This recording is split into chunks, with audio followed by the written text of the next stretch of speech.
Le jardin qui parlait la nuit. Il était une fois, au bord d'un petit village entouré de champs et de forêts, une vieille maison oubliée du temps. Ses volets grinçaient, le toit était couvert de mousse, et derrière s'étendait un immense jardin envahi par les ronces. C'est là que vivait Léa, une fillette de 8 ans, curieuse et rêveuse. Elle adorait observer les fourmis, parler aux nuages, et imaginer que les arbres avaient des secrets à raconter. Mais depuis qu'elle avait emménagé ici, ses journées lui semblaient bien silencieuses. Ses parents travaillaient beaucoup et elle n'avait encore rencontré personne de son âge.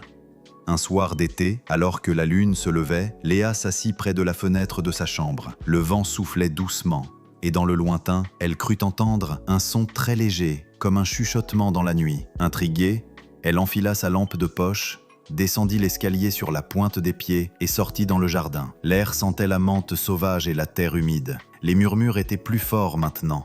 Ils semblaient venir de l'autre côté de la haie, là où un vieux portail de fer était caché sous le lierre.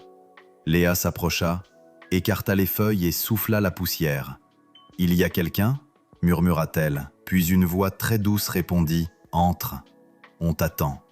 Le cœur battant, Léa posa sa main sur la poignée. Le portail grinça et s'ouvrit tout seul. De l'autre côté, la nuit semblait différente, plus brillante, plus vivante. Léa fit un pas, puis un autre. Autour d'elle, les fleurs se redressaient comme si elles respiraient.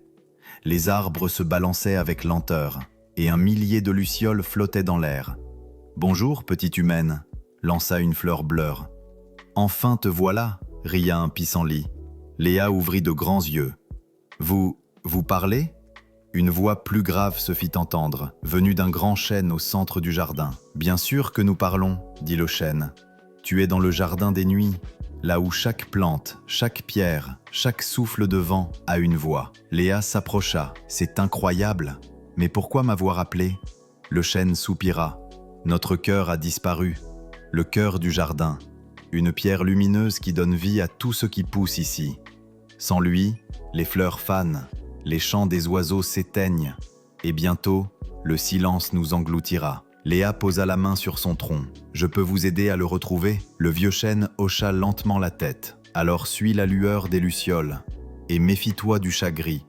Il rôde dans l'ombre, et il convoite le cœur pour lui seul. » Les lucioles se mirent à tournoyer autour d'elle. Léa les suivit, à travers des paysages féeriques, et un vieux mur de pierre couvert de mousse.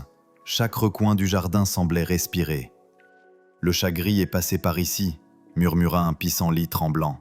Il a emporté une lumière dans sa gueule. Léa sentit un frisson lui parcourir le dos. Elle marcha encore, jusqu'à ce qu'une ombre surgisse dans le brouillard. « Qui ose troubler mon royaume ?» feula le chat gris d'une voix mielleuse. Sa fourrure était argentée, ses moustaches longues comme des fils de lune. « Je cherche le cœur du jardin », dit Léa d'une voix tremblante. « Rendez-le-moi, s'il vous plaît. » Le chat éclata d'un rire qui fit frissonner les feuilles. « Pourquoi le donnerais-je ?